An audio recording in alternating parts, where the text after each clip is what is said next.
이제 오늘의 말씀을 위해서 다 같이 자리에 일어서셔서 나눌 말씀을 함께 봉독하겠습니다. 오늘의 말씀은 다니엘 6장 1절에서 10절까지의 말씀입니다. 제가 가지고 있는 성경, 구약 성경 1242페이지에 기록되어 있습니다. 오늘의 말씀은 다니엘 6장 1절에서 10절까지의 말씀입니다. 다니엘 6장 1절에서 10절 말씀 저와 함께 한 절씩 교독합니다. 제가 먼저 읽겠습니다.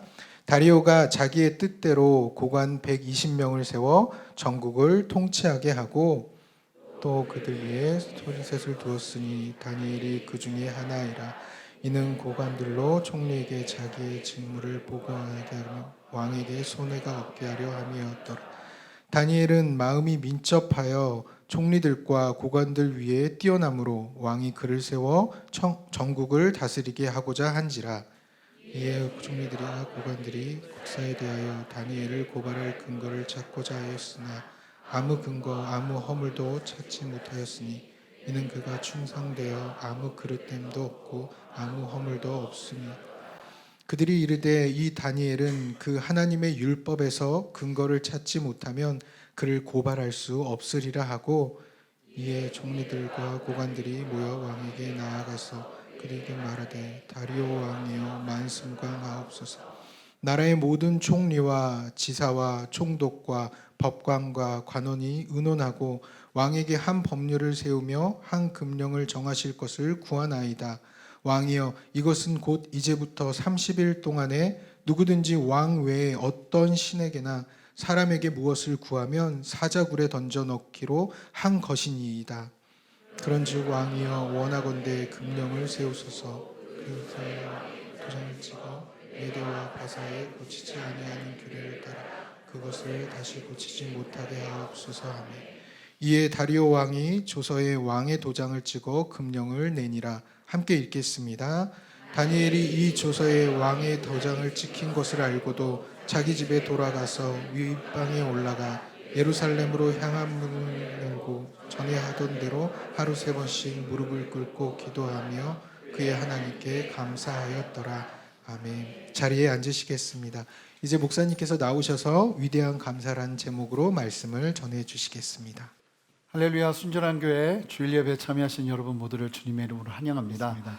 이번 주 토요일에 저희 선교부 세미나 가는데요, 제가 가서 거기 교회 처음 저도 가서 말씀 전하고 같이 좀 교제하고 격려하는 시간 가지려고 합니다. 성도님들 가능하신 분들은 또 교회 저희 핸드폰으로 신청해 주시면 함께 또 5시에 출발하도록 할 테니까요, 함께 기도해 주시면 감사하겠습니다.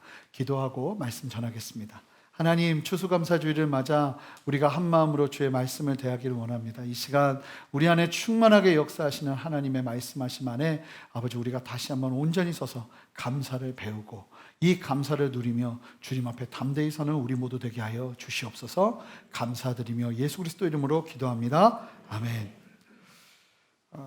오늘 추수감사주일 예배로 드리는데 왜 이렇게 1년이 빨리 오는지 모르겠습니다. 점점 한 해가 거듭될수록 1년이 더 빨라지는 것 같아요. 누가 항상 그러시잖아요. 30대는 이제 시간이 30km로 가고 40대는 40km로 가고 50대는 50km로 간다는데 하여간 그런 것 같습니다.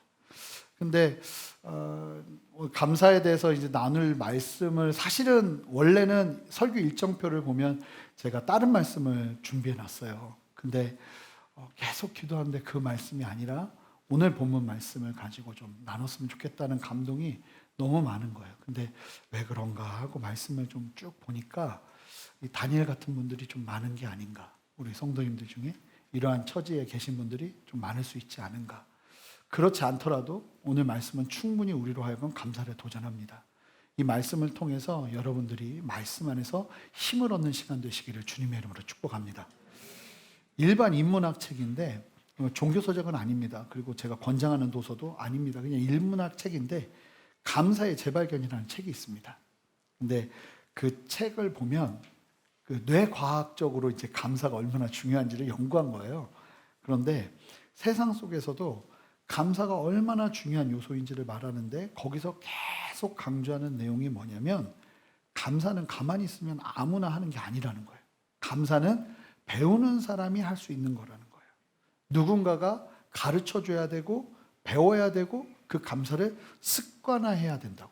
그래서 그 책에서는 사람들이 인생을 살면서 감사의 일기를 쓰면 굉장히 건강해진다는 도전들을 합니다.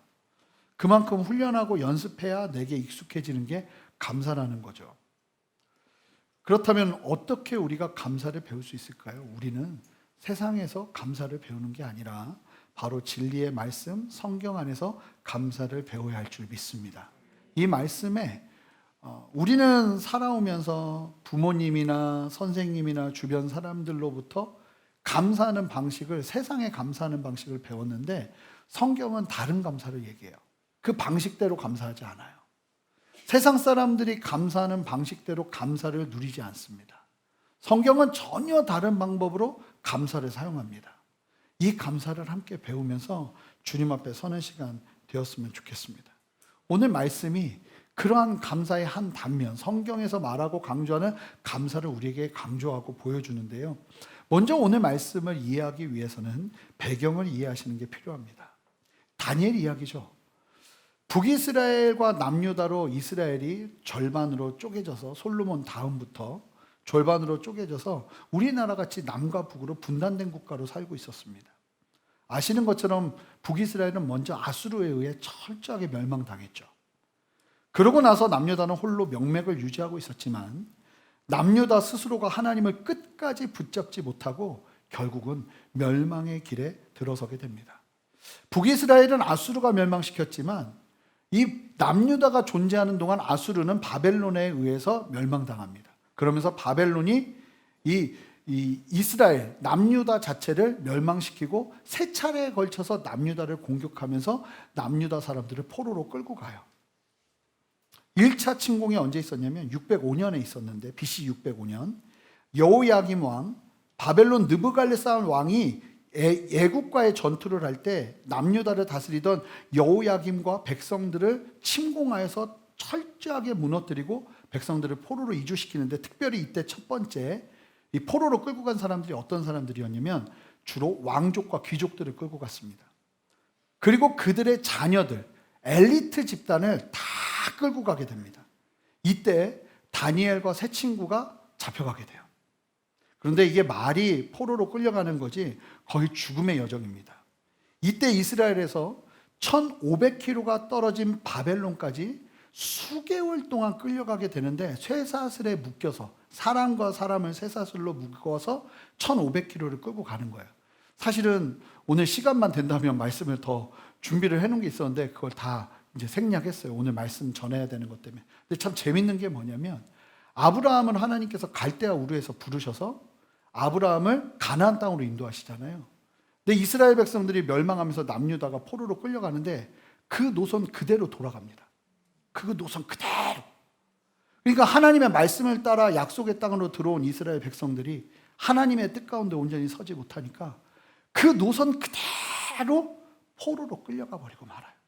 하나님 백성들은 하나님 떠나면 얄짤이 없습니다. 참으로 안타까운 일들이 벌어질 수밖에 없는 것이죠. 그 부분만 해도 여러분들과 함께 주일 말씀으로 나눠야 될 내용들이 많을 것 같아요. 제가 오늘 다니엘 말씀을 준비하면서 언젠가 우리가 좀 다니엘 말씀을 가지고 강의 설교를 해야겠다 하는 생각이 되게 많이 들었거든요. 또 받아야 될 도전들이 있는 것 같아요. 여하튼 1500km를 그렇게 어렵게 끌려가서 포로로 이 바벨론 땅에 들어간 다니엘이었습니다. 그런데 그런 다니엘에게 감사하게도 소망이 있었어요. 왜냐하면 북이스라엘을 멸망시킨 아수르는 어떤 식민정책을 펼쳤냐면, 만약에 속국으로 삼으면 그 지역을 점령하면 그 사람들을 다 흩어버립니다. 강제 이주를 시켜요. 그리고 이주된 지역 사람들과 혼인을 하게 하면서 민족 자체를 희석시켜버려요. 그래서 사라져버립니다. 그래서 대부분의 북이스라엘 사람들이 아수르에 의해서 모르는 땅으로 끌려가서 그 지역에서 섞여버리면서 사라져버렸어요. 근데 남유다를 속국으로 만든 바벨론은 아수르보다는 고차원적인 식민정책을 펼치는데, 그게 뭐였냐면 식민지에 유능한 젊은 인재들을 없애는 게 아니라 양육시키고 훈련시켜서 자기들의 이익을 도모하는데 그 인재들을 사용합니다. 거기에 다니엘이 들어가게 된 거예요. 그런 식민지 정책을 통해서 빛을 발한 사람이 오늘 본문의 다니엘입니다. 자, 1절, 2절 말씀을 한 목소리로 읽어보겠습니다. 다니엘이 얼마나 놀라운 자리까지 올라가게 되었는지를 이야기를 하는데요. 함께 읽습니다. 다리오가 자기의 뜻대로 고관 120명을 세워 전국을 통치하게 하고 또 그들 위에 총리 셋을 두었으니 다니엘이 그 중에 하나이라. 이는 고관들로 총리에게 자기의 직무를 보게 하여 왕에게 손해가 없게 하려 함이었더라. 다니엘이요, 수많은 난관을 뚫고 바벨론에서 관료로 서기 시작하는데, 뛰어나서 관료로 세워지기 시작하는데, 그 위치가 어디까지 올라가냐면 바벨론 제국은 이 다리오 왕 때 120명의 고관들을 세워서 각 지역으로 흩어져서, 쉽게 말하면 지방 관료로 세워서 이 바벨론 제국이 온전하게 설 수 있도록 효과적인 통치를 했습니다. 그리고 고관은 각 지역으로 나아가서 제국을 보호하고 다스리는 역할을 감당하면서 나갔는데, 이 다리오 왕이 세운 120명의 고관을 관리하는 3명의 총리를 둡니다. 그러면서 그 3명의 총리가 120명의 고관들을 관리하면서 나라 전체를 효과적으로 통제하고 효과적으로 다스리게 한 거예요. 그러니 왕에게 뽑힌 이 3명의 총리는 어떤 사람들이겠어요? 왕이 절대적으로 신임을 하는 능력 있는 인재여야 하겠죠. 왕의 오른팔과도 같은 사람이어야 될 거예요. 그런데 그 오른팔과 같은 사람으로 누가 뽑혔냐면 다니엘이 뽑혔다는 거예요.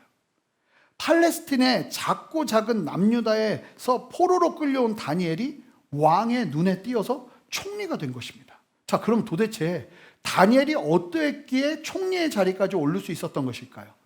그 노하우, 그 길을 3절이 설명해 주는데요. 이 3절의 은혜가 우리 모두에게 있기를 주님의 이름으로 축복합니다. 함께 3절 말씀 한 목소리로 여러분들이 힘차게 읽어주세요. 시작.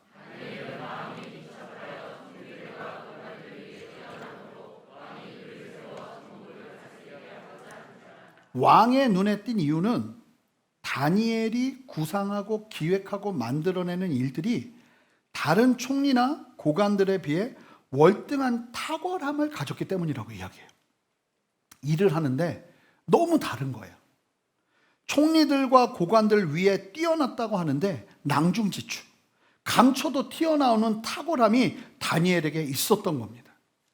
그런데 이 탁월함에는 비밀이 있었어요. 그 비밀을 뭐라고 말하냐면 3절에서 말해주는데 다니엘의 마음이 민첩했기 때문이라고 이야기를 합니다. 근데 이게 너무 아쉬워요. 이 표현이. 개역개정 성경 표현이 너무 아쉬운데 사실은 우리가 생각하는 수준의 마음이 민첩하다 이런 수준의 이야기가 아니에요.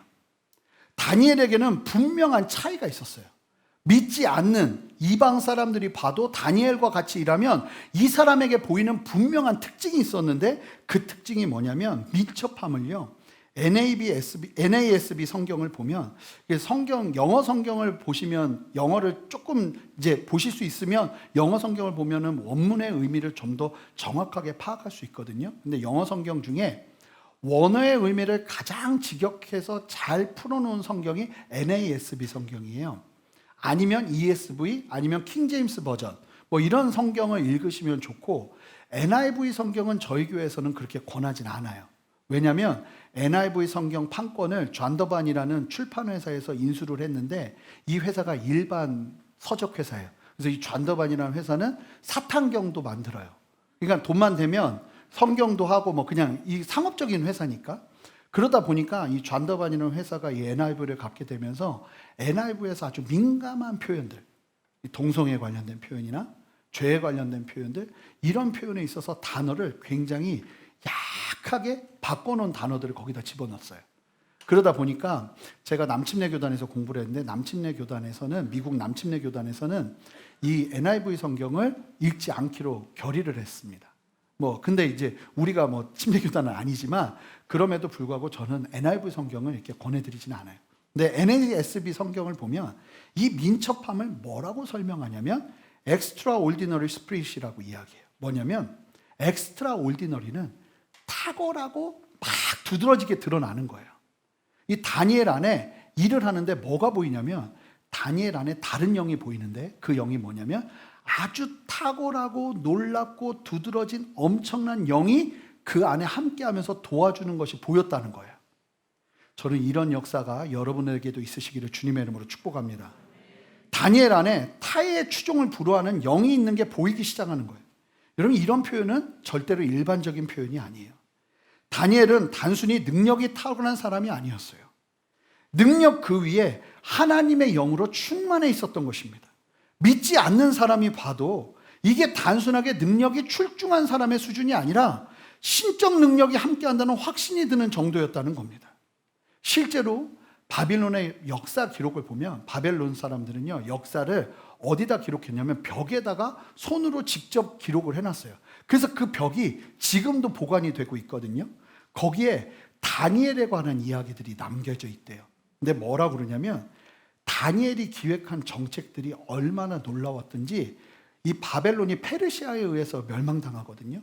그러면 페르시아 왕이 와가지고 다시 그 지역을 다스리는데 다니엘이 세운 정책을 그대로 이어갑니다. 너무 탁월했던 거예요. 그리고 더 놀라운 건 로마 시대 때에도 다니엘이 썼던 정책을 조금만 바꿔가지고 그대로 이어서 사용하는 정책들이 많았대요. 그만큼 다니엘이라는 사람이 세웠던 정책이 참으로 탁월하고 놀라웠던 거예요. 이게 얼마나 놀라웠던지 사람이 하는 것처럼 보이질 않는 거예요. 하나님의 영의 충만함을 누리기 시작하면서 이 다니엘이 일하는데 최선을 다하는 그의 능력뿐만 아니라 하나님께서 누군가가 절대자가 돕지 않으면 어떻게 저렇게 하지 하는 탁월함이 보이기 시작했다는 겁니다. 저는 우리 예담 자녀들 그리고 우리 청년들 젊은 세대 여러분들에게 다니엘의 영성이 있으시기를 주님의 이름으로 축복합니다. 사실 우리 모두가 젊은이들뿐만 아니라 우리 모두가 누려야 될 은혜이죠. 단순하게 나의 실력만 빛나는 게 아니라 저 사람이 일하는 걸 보면 뭐지 싶은 게 보이는 거예요. 뭔가 다른데 하는 게 보이기 시작하는 거예요. 그 은혜가 우리 모두에게 필요한 줄 믿습니다. 내 안에 계신 하나님이 높임 받으시는 거예요. 그냥 내가 일을 할 뿐인데 나의 일을 통해서 하나님의 일하심이 보이기 시작하는 거죠. 그리고 다니엘에게는요, 또 다른 축복이 있었어요. 어떤 축복이 있었는지 아세요? 바로 만남의 축복이 있었습니다. 다니엘이 누구를 만나냐면 불신자 중에 다리오 왕을 만납니다. 3절을 다시 보시면 다리오 왕이 다니엘을 총리로 뽑는 데 있어서 그의 탁월함과 그 내면의 특별함만 보고 나이와 출신의 한계를 문제 삼지를 않습니다. 다리오 왕은 다니엘이 저 머나먼 작은 속국 남유다 출신임에도 불구하고 그것을 문제 삼지 않고 신중하게 그를 나라를 다스리는 총리로, 총리 중에 보시면 가장 으뜸되는 나라 전체를 다스리는 총리 중에 수장으로 다니엘을 세워요. 불신자임에도 이런 불신자 왕을 만난다는 것이 얼마나 축복인지. 여러분, 우리가 인생을 살아가면서 예수 믿는 사람들 잘 만나는 것도 축복이에요. 그런데 그것만큼이나 중요한 게 뭔지 아십니까? 세상을 살면서 세상 사람을 만나는데 하나님이 예비하신 세상 사람, 그 사람이 예수님을 믿지는 않아도 하나님이 예비하시는 세상 사람을 만나는 축복이 반드시 필요하다고 믿습니다. 이 다니엘은요, 다리오 왕이 아니었으면 아무리 그 안에 하나님의 영이 보였다 해도 여기까지 오를 수 없었을 거예요. 하나님께서 예비하신 만남의 축복이 함께하고 있었던 것이죠. 여러분, 기도하셔야 돼요. 하나님, 내 삶 속에 단순히 믿는 사람들과의 만남 속에서만 은혜 있는 것이 아니라 하나님께서 만나게 하시는데 불신자임에도 불구하고 저 사람 하나님이 나에게 붙여주신 사람이구나 하는 마음이 드는 그 만남의 축복이 여러분들에게 함께 하시기를 주님의 이름으로 축복합니다. 그러니까 보세요. 하나님께서 함께 하시고 다니엘에게 하나님께서 능력을 주시면 게다가 만남의 축복까지 열리니 다니엘이 있을 수 없는 걸음을 걸어내기 시작하는 거예요. 바벨론의 수석 총리가 됩니다. 은혜지요. 그런데 그 은혜의 걸음 속에서 계속 은혜만 펼쳐지면 되는데, 여러분, 하나님이 이렇게 은혜를 주시잖아요. 은혜의 걸음을 걷게 하시잖아요. 그럼 반드시 사절과 같은 상황이 우리에게 찾아옵니다. 4절 말씀 함께 읽겠습니다. 여러분 읽어주세요.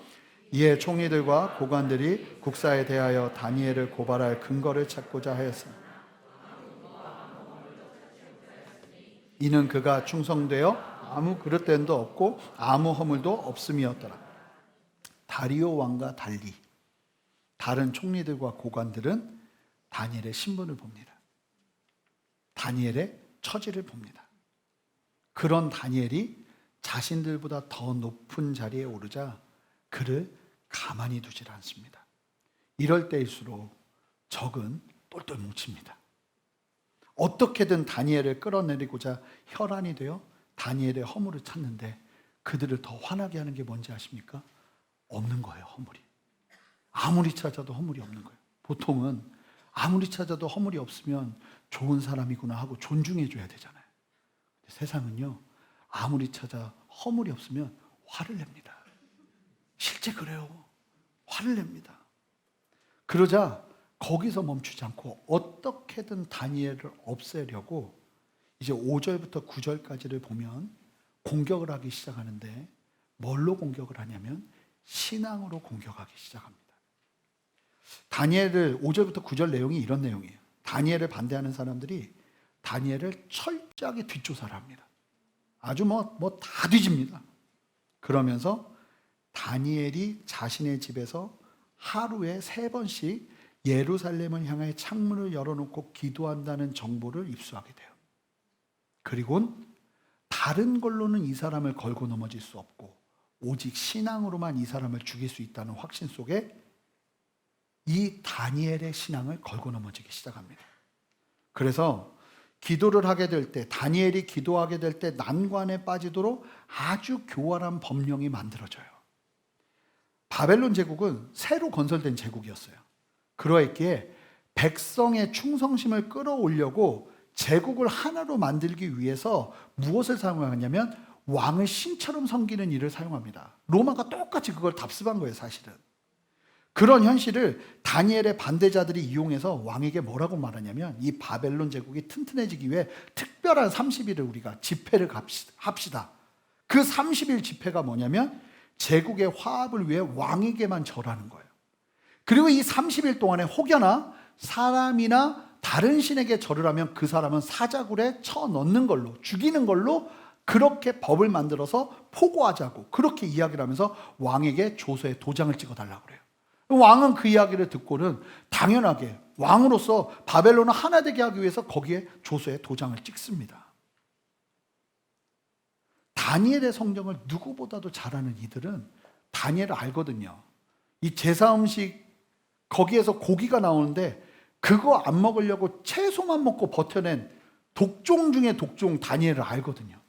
그러니까 이 상황이 와도 다니엘은 반드시 기도할 거라는 확신이 그들에게 있었어요. 그래서 잘 보세요. 불신자들이 우리의 신앙을 더 잘 파악해요. 보면 저 사람 우리랑 똑같은 사람이야 더 빨리 판단하고요. 저 사람 정말 독할 정도로 예수님 믿는 사람이야 불신자들이 더 잘 판단해요. 여러분 맨 처음에 믿는다고 다 그래. 야, 다 술 마셔. 다 놀아. 이러고 같이 데리고 가서 놀잖아요. 나중에 그 사람들이 그리스도인들 욕해요. 쟤 나랑 똑같다고. 보면 꼭 그래요. 제가 마치 경험한 것처럼 얘기하는 것 같죠? 저 경험은 안 해봤어요. 근데 얘기를 들어보니까 그렇더라고요. 예. 그런데 다니엘이 죽음을 무릅쓰고 기도할 것이라는 사실을 알고 이런 법안을 만든 거예요. 자, 보세요. 중요한 사실이 하나님의 사람 다니엘을 어떻게 공격하는지 보세요. 사회 제도와 법령으로 하나님을 예배하고 하나님을 기도하는 것을 막기 시작합니다. 나라의 법으로 신앙을 막는 일이 벌어지기 시작하는 겁니다. 우리가 참 진실하게 살고 하나님을 사랑하며 하나님을 경외하며 살고 목적을 이루는 과정 속에서도 순전하게 진행하며 나갈 때 하나님을 위해 이 땅을 살아갈 때 여러분 결단코 좋은 일만 일어나지 않습니다.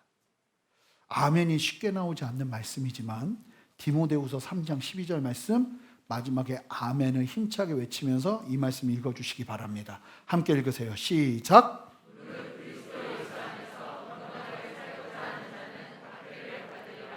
아멘. 아우. 예수님도 미리 말씀하셨어요. 똑같은 얘기를.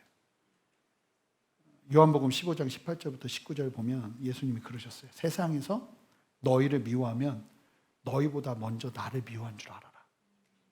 너희가 세상에 속하였으면 세상이 자기의 것을 사랑하기 때문에 괴롭히지 않아요.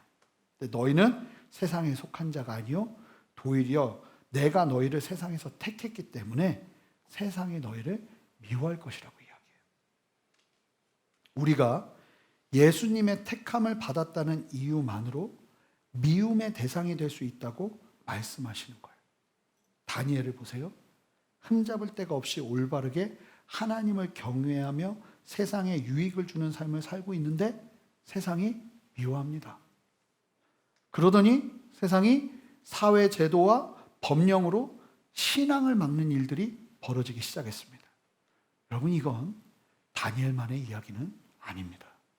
여러분, 우리가 살아가는 시대 속에서 충분히 앞으로의 미래를 바라보면서 예상하고 예비하고 예방해야 될 말씀이에요. 포스트 모더니즘의 영향으로 절대적인 진리를 거부하는 세상의 흐름 속에서 종교다원주의가 주장되고 있습니다. 오직 하나님은 한 분이시라는, 예수 그리스도를 믿어야만 구원을 얻는다는 기독교의 진리, 교리, 그 중심 자체를 흔들면서 기독교의 교리와 신앙은 너무나 편협하다고 치부하기 시작합니다.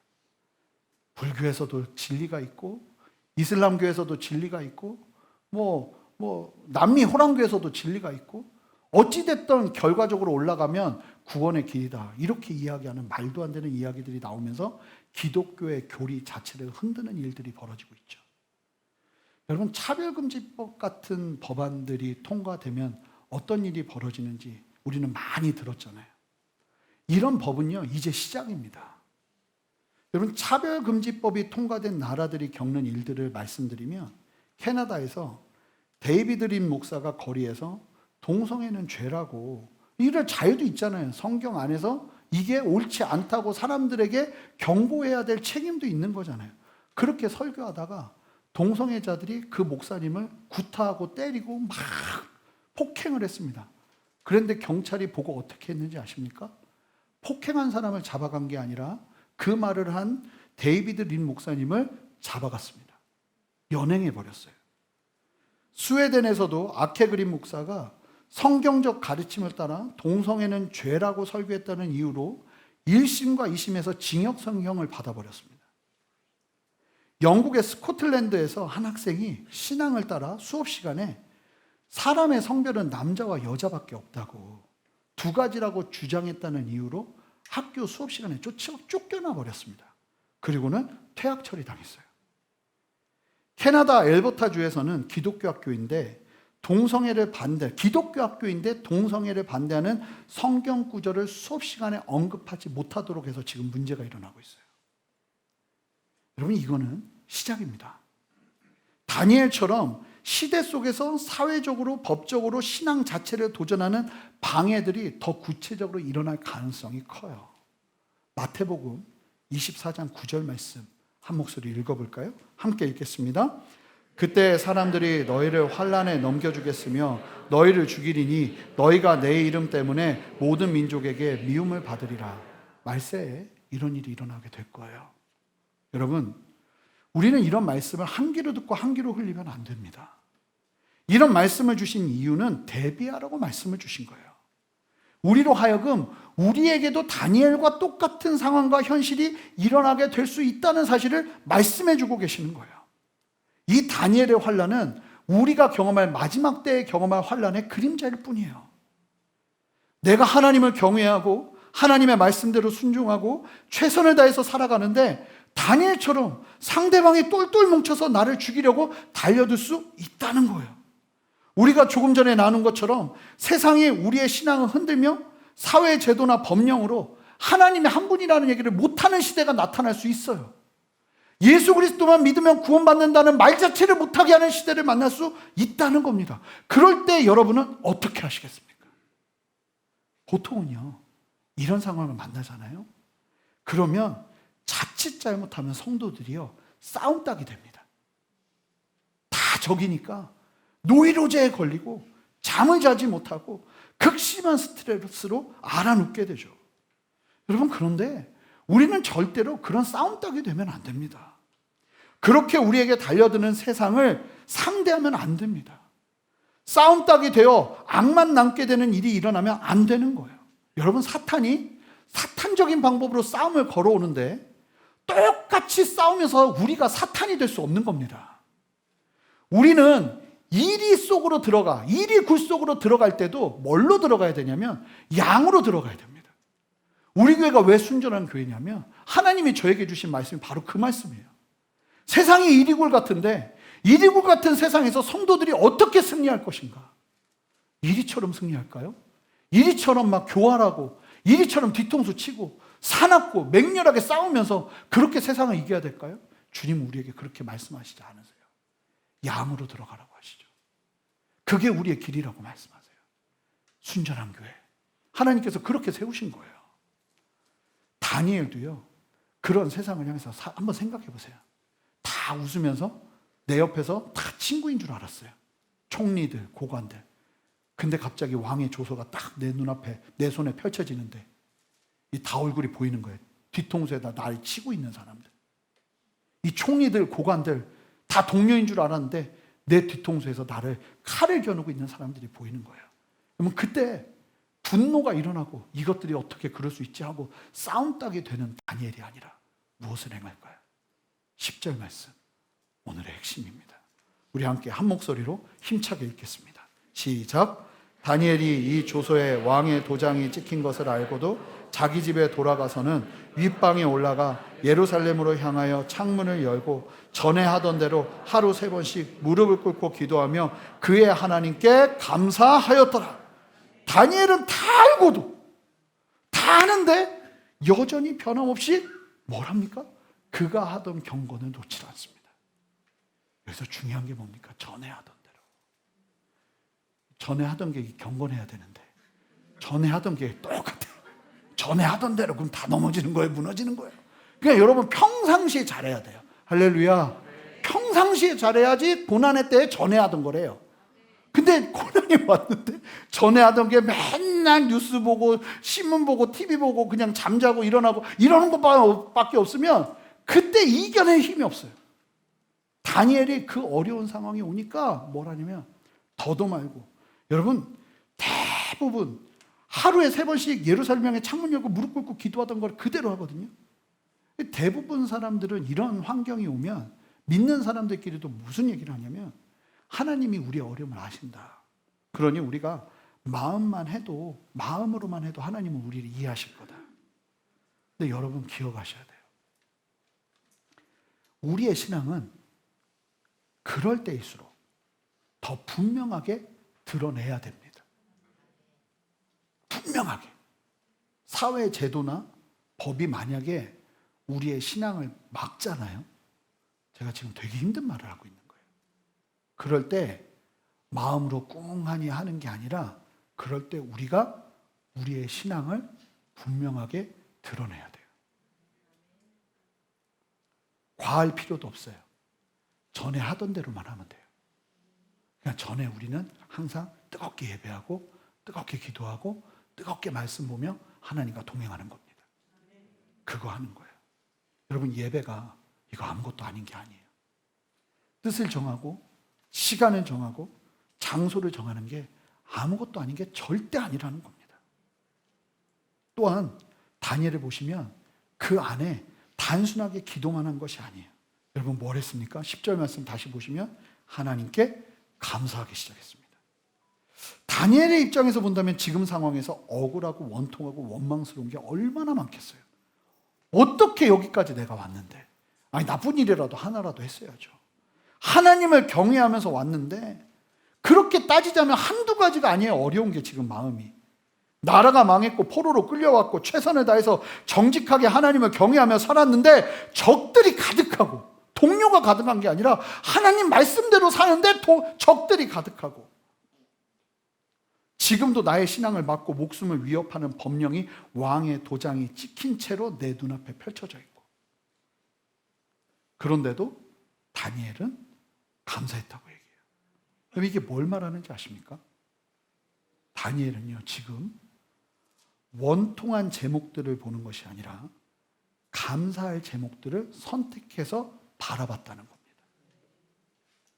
그런 상황 속에서도 나에게 재능을 주신 하나님, 내 안에 충만하게 거하시는 하나님의 영, 다리오 왕을 만나게 하신 하나님의 축복, 지금도 기도하며 나아갈 수 있음을 기억하며 그는 원통함을 바라본 것이 아니라 감사의 제목들을 바라봤다는 거예요. 누가 가르쳐줘서 그랬겠어요? 사실 원통이라는 원통은 다 표현한 게 다니엘이 아니었을까요?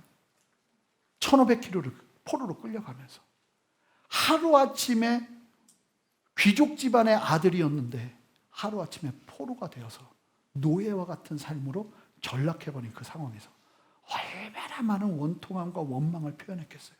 근데 그걸로 인생이 바뀌지 않더라는 거예요.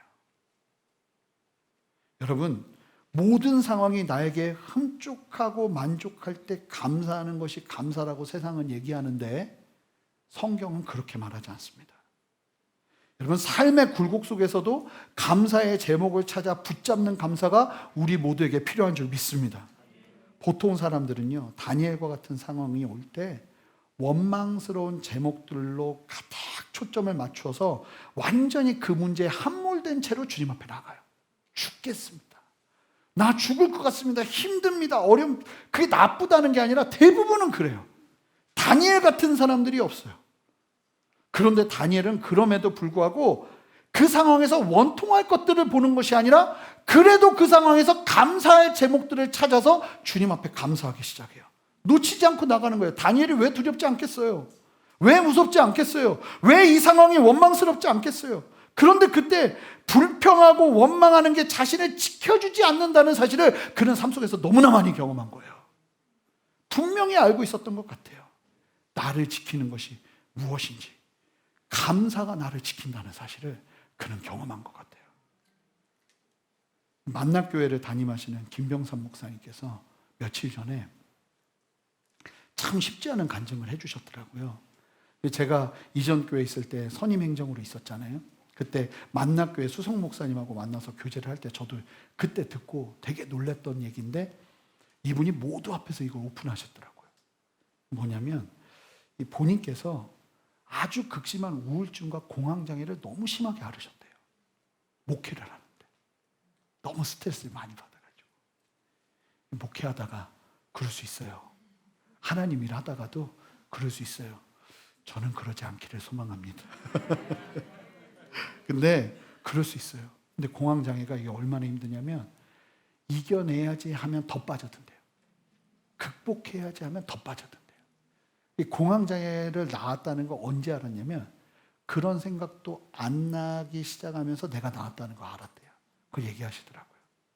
그런데 이 김병삼 목사님이 우울증과 공황장애를 극복하는 방법 3가지를 얘기하세요. 3가지를 얘기하는데 첫 번째가 뭐냐면 오늘 본문 내용 그대로 얘기해요. 첫 번째, 받은 복을 세워보래요. 무조건 힘들고 막 공황이 오고 막 진짜 죽을 것 같고 이때 결정하는 거예요. 받은 복을 세워보래요. 그리고 두 번째, 감사의 일기를 쓰며 표현하래요. 그래서 목숨을 걸고 감사일기를 쓰셨대요. 감사의 제목들을 기억하면서. 그리고 세 번째, 또 감사를 해요. 감사의 근육을 키우래요. 염려를 기도로 바꾸면서 감사의 근육을 키우라는 게 완전히 어디에 포커스가 맞춰져 있냐면 감사의 포커스가 맞춰져 있어요. 이 마음의 병, 정신적인 병을 뭘로 극복했다고 하는 거냐면 결국 감사로 극복했다는 거예요. 여러분 그 뭔지 아세요? 감사를 선택한다는 건 나를 지키는 길을 선택하는 거예요. 원망을 선택하면 무너지는 길을 선택하는 거예요. 여러분들에게 놓여 있어요. 언제나 어떤 상황에서나. 어떤 사람들은요, 원망을 붙잡아요. 그게 제일 쉬워요. 그런데 잘 보시면 그 원망은 나를 죽여요. 나를 계속 괴롭혀요. 근데 그때 감사를 선택하면 내가 살아요. 그 얘기를 하시더라고요. 와, 나에게 이 말씀을 듣게 하신 하나님을 찬양했어요. 오늘 성도님들하고 이거 나눠야지 하면서. 빌립보서 4장 6절에서 7절 말씀. 너무 유명한 말씀인데 함께 읽어볼까요? 아무것도 염려하지 말고 다만 모든 일에 기도와 간구로 너희 구할 것을 감사함으로 하나님께 아뢰라. 그리하면 모든 지각에 뛰어난 하나님의 평강이 그리스도 예수 안에서 너희 마음과 생각을 지키시리라. 염려할 만한 상황에 어떻게 염려를 안 할 수 있습니까? 아무것도 염려하지 말래요. 어떻게 그것이 가능합니까? 그것이 가능한 길을 이 말씀이 얘기해 주는데, 염려를 어떻게 다스리냐? 염려가 찾아올 때 뭐 해야 되냐? 목숨 걸고 뭐 해야 되냐? 모든 일에 기도와 간구로 너희 구할 것을 감사함으로 하나님께 아뢰는 게 필요해요. 이게 좀 복잡하고 길잖아요. 이게 사실은 원어로 보면 어떤 의미냐면 감사하는 마음으로 기도하고 간구하면서 감사하는 가운데 주시는 소원을 하나님께 고백하래요. 그럴 때 어떤 일이 벌어지냐면 모든 지각에 뛰어난 하나님의 평강, 이게 뭘 말하는 거냐면 모든 지각은 뭐냐면 세상의 모든 잔머리들과 겉모술수예요. 그 세상의 모든 잔머리와 겉모술수와 나를 죽이려 하는 그 세상 사람들의 그 머리에서 나오는 그 모든 아이디어들보다 훨씬 뛰어난 하나님의 평강이 우리의 뭘 지켜요? 마음과 생각을 지켜주면서 염려의 문제를 극복하기 시작하는 거예요. 성도들은 감사를 통해서 염려를 다스리는 겁니다. 이걸 배우셔야 합니다. 사실은 다니엘은요, 지금 죽음을 선택한 게 아니고요. 여러분 기억하셔야 돼요. 다니엘이 기도하면 죽어요.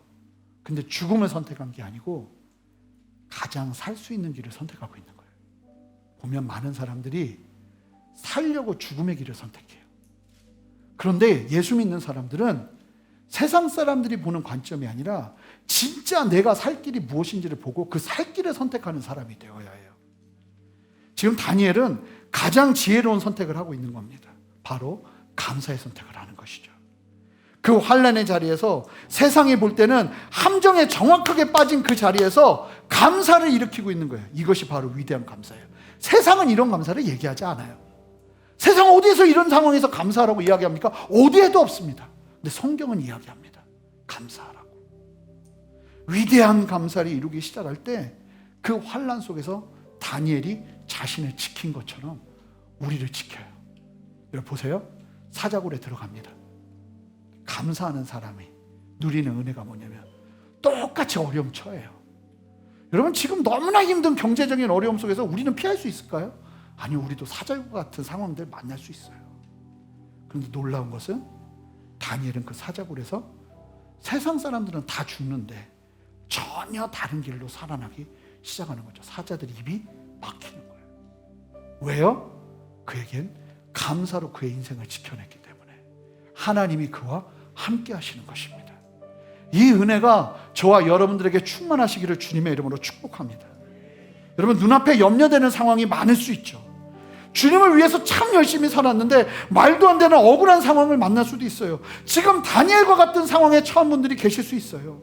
그런데요, 그때 여러분들을 지킬 수 있는 건 쉬운 원망을 선택하는 것이 아니라 우리가 우리를 지키기 위해 감사를 선택하기 시작할 때 우리의 삶은 하나님의 손안에서 다시 한번 생명을 경험하게 되는 것입니다.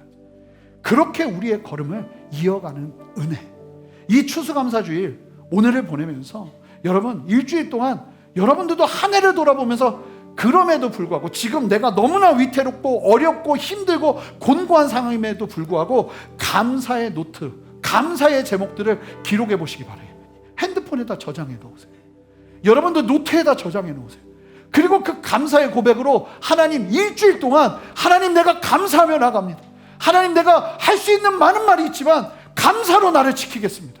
쉬운 원망으로 나를 망가뜨리지 않고 감사로 나를 지키며 나가겠습니다. 나와 함께하여 주시옵소서. 그 고백으로 나아갈 때 주님께서 여러분들 안에 어떻게 행하시는지 보시기 바라요.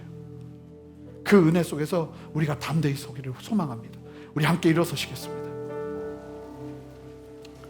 우리 모든 상황 속에서 찬양할 텐데 모든 상황 속에서 주께 감사하리라 이렇게 가사를 좀 바꿔서 고백하면서 우리의 마음을 드리기를 원합니다. 우리 함께 고백하며 나가겠습니다. 그러면서 함께 기도하겠습니다. 우리 함께 찬양합니다. 모든 상황 속에서 모든 상황 속에서 주께 감사하리라 주께 감사하리라 주는 너의 큰 상을 큰 도움이시라 큰 도움이시라 이 시간 우리가 주의 얼굴을 구할 때 주의 얼굴 구할 때 주님의 영을 우리에게 부으셔서 주의 영을 부으사 주님의 크신 사랑 안에서 크신 사랑 안에서 주님 감사하는 가운데 주를 보게 하소서 주를 보게 하소서 우리 함께 전심으로 고백합니다. 내 영혼이 확정되고 내 영혼이 확정되고 확정되어 싸우리 믿음의 눈 들어 아멘 바라봅니다. 내 영혼이 확정되고 확정되어 싸우리 믿음의 눈 들어 주를 바라봅니다. 선포합시다. 모든 상황 속에서 모든 상황 속에서 주님을 찬양할지라 주를 찬양할지라 주는 너의 큰 상급 주는 너의 큰 상급 큰 도움이시라 큰 도움이시라 이 시간 주의 얼굴을 구할 때 주의 얼굴 구할 때 주의 영을 부으사 주의 영을 부으사 크신 사랑 안에서 크신 사랑 안에서 주님을 보게 하소서 주를 보게 하소서 교회여 함께 두 손을 들고 우리의 마음을 결단하며 나갑시다. 내 영혼이 확정되고 확정되어 싸우니 믿음의 눈 들어 주를 바라봅니다. 내 영혼이 확정되고 확정되어 싸우니 믿음의 눈 들어 주를 바라봅니다. 내 영혼이 확정되고 내 영혼이 확정되고 확정되어 싸우니 믿음의 눈 들어 믿음의 눈 들어 주를 바라봅니다. 내 영혼이 확정되고 확정되어 싸우니 믿음의 눈 들어 주를 바라봅니다. 내가 약할 때 내가 약할 때 강한 주고 가난할 때 우리를 부욕해 하신 나의 주 감사. 내가 약할 때 내가 약할 때 강한 주 가난할 때 우리를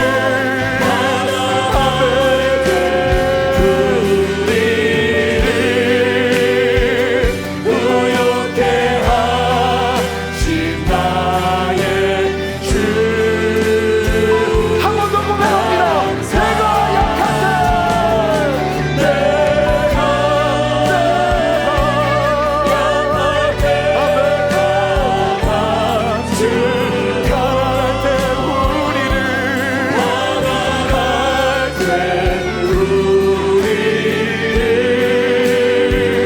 부욕해 하신 나의 주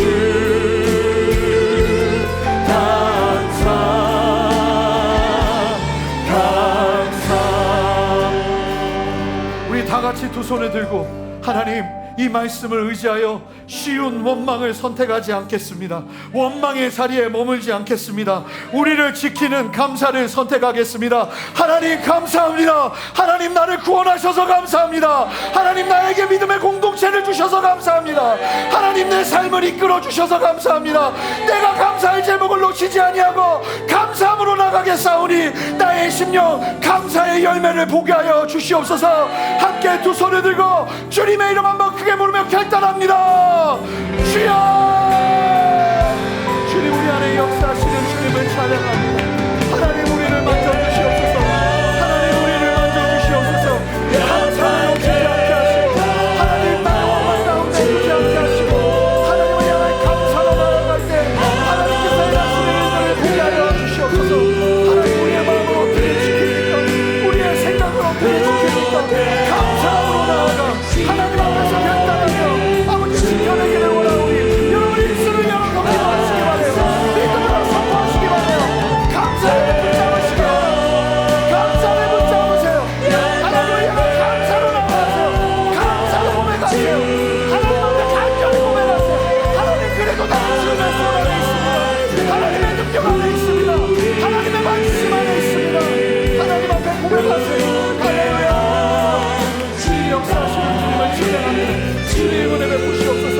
함께하여 주시옵소서.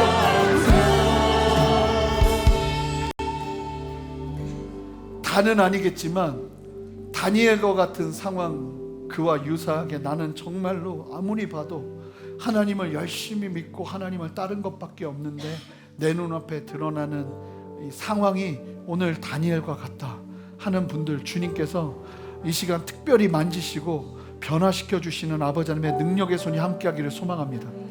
특별히 기도하기를 원하는데 이게 습관이 된 거죠. 어릴 때부터 원망하는 거, 그냥 원망을 붙잡는 게 나에겐 그냥 익숙해져서 아무리 머리로 안다고 하지만 나는 벌써부터 그냥 원망을 붙잡고 있는 나의 그 잘못된 옛 자아들, 이 시간 주님께서 바꾸시길 원하세요.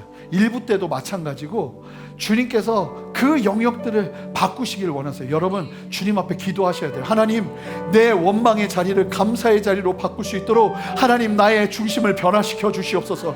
나의 영을 변화시켜 주시옵소서. 나의 마음을 새롭게 하여 주시옵소서. 하나님의 말씀으로 온전케 하여 주시옵소서. 함께 두 손을 들고 간절히 기도하며 나갑니다. 주님의 이름 한번 다시 한번 부릅니다. 주여,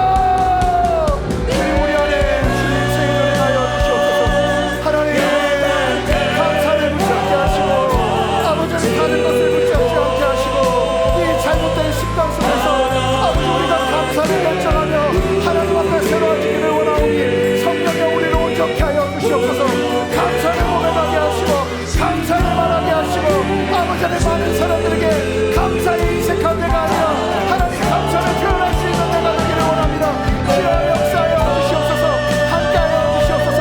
신앙의 어려움 속에서도 하나님 나의 신앙을 감추는 것을 두려워하고 감추는 것을 있는 것이 아니라 하나님 담대하게 주님 안에서 예수 그리스도를 믿는 삶을 누리며 아버지 다니엘과 같이 나가기를 원하오니 주여 역사하시고 함께하여 주시옵소서.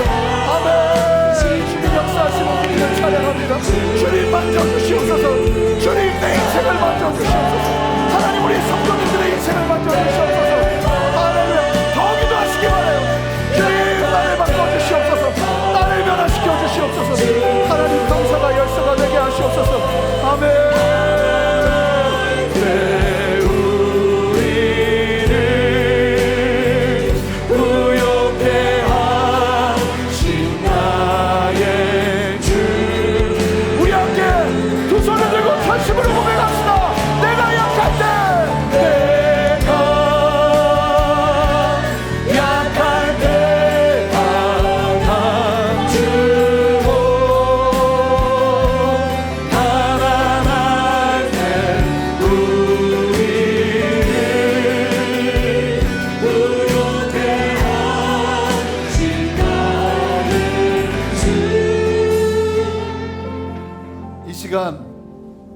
하나님께서 좀 돌이키기를 원하시는 분들이 계세요.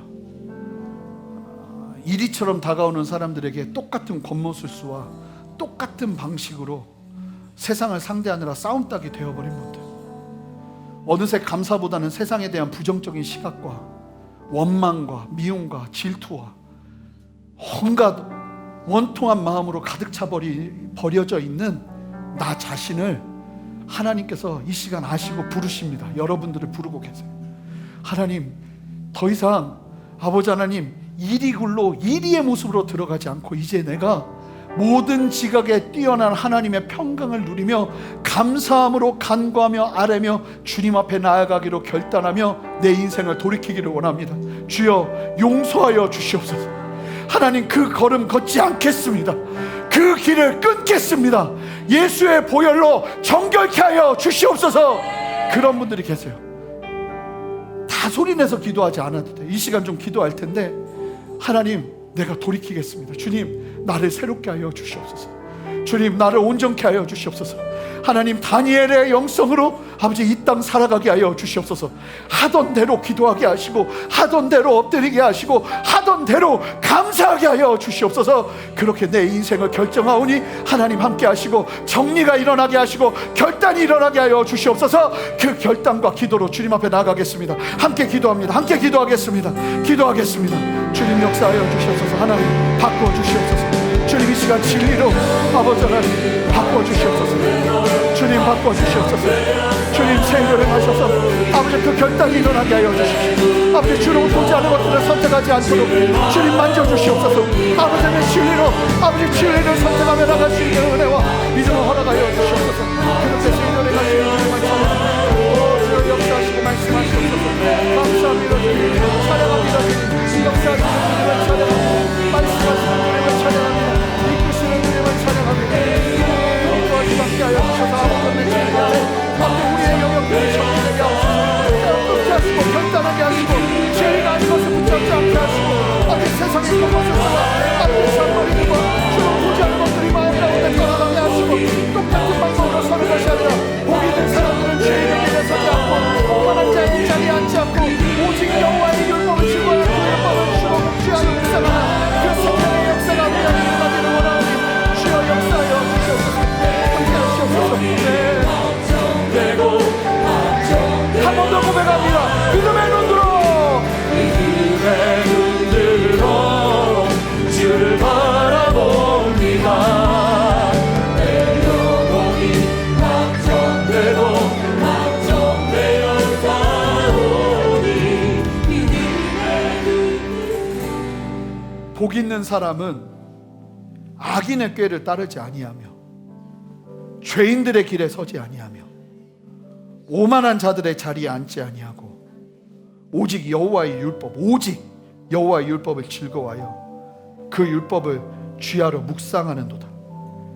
그는 시냇가에 심은 나무가 철을 따라 열매를 맺으며 그 잎사귀가 마르지 아니함 같으니 그가 하는 모든 일이 다 형통하리로다. 이 진리의 말씀이 다니엘을 통해 이루어지는 이 생명의 말씀이 예수님을 통해 이루어졌던 이 생명의 말씀이 우리의 삶을 통해서도 이루어지기를 소망합니다. 하나님, 악인의 꾀를 따르고 있다면 이제 돌이키게 하시고 죄인의 길에 서 있다면 그 길에서 떠나게 하시고 오만한 자들이 자리 잡는 그 교만의 자리 무서워하며 치를 떨며 그 자리에 박차고 나와 오직 여호와의 율법을 즐거워하고 그 율법을 묵상하며 말씀대로 살아내는 참된 은혜가 우리 모든 성도님들에게 있어지기를 원하오니 주여 함께하여 주시옵소서. 극심한 고난과 환난과 같은 다니엘과 같은 상황 속에서 하나님 이 말씀이 힘이 되게 하셔서 원망과 원통함과 분노로 우리의 마음을 망가뜨리지 않게 하시고 감사로 나를 지켜낼 수 있는 참된 은혜의 걸음, 믿음의 걸음, 지혜로운 걸음이 우리 모든 성도님들에게 있어지게 하여 주시옵소서. 오른손을 들고 감사를 선포하게 하옵소서. 내 영혼아 감사할지어다. 내 영혼아 감사할지어다. 우리 함께 오른손을 듭시다. 저와 함께 선포하시기 바랍니다. 내 영혼아, 더 크게 내 영혼아 감사할지어다. 내 영혼아 감사할지어다. 이 참된 고백이 우리 성도님들의 입술 가운데 떠나지 않게 하셔서 하나님 감사의 능력이 온전하게 부어지는 역사를 보게 하여 주시옵소서. 시냇가에 심은 나무가 철을 따라 열매를 맺는 은혜, 잎사귀가 마르지 아니하는 은혜, 모든 일이 다 형통하는 은혜, 그 은혜가 말씀을 순종하는 자들의 삶 가운데서 있어지기를 원하오니 주여 우리 성도님들의 손과 발 위에 기름 부어 주시옵소서. 감사의 승리가 있기를 원합니다. 감사의 능력이 있기를 원합니다. 주여 우리를 세워 주시옵소서. 감사하며 예수 그리스도 이름으로 기도합니다. 아멘. 우리 주님께 큰 박수로 영광 돌려드리겠습니다. 우리 더 큰 박수로 찬양합시다. 할렐루야. 네. 우리 함께 봉헌하며 나갑니다. 믿음하여 그 위에 서리라. 하나님의 나라는 무너지지 않으리. 믿음 타여 그 나라 세워가리라. 주님 도우실 때까지.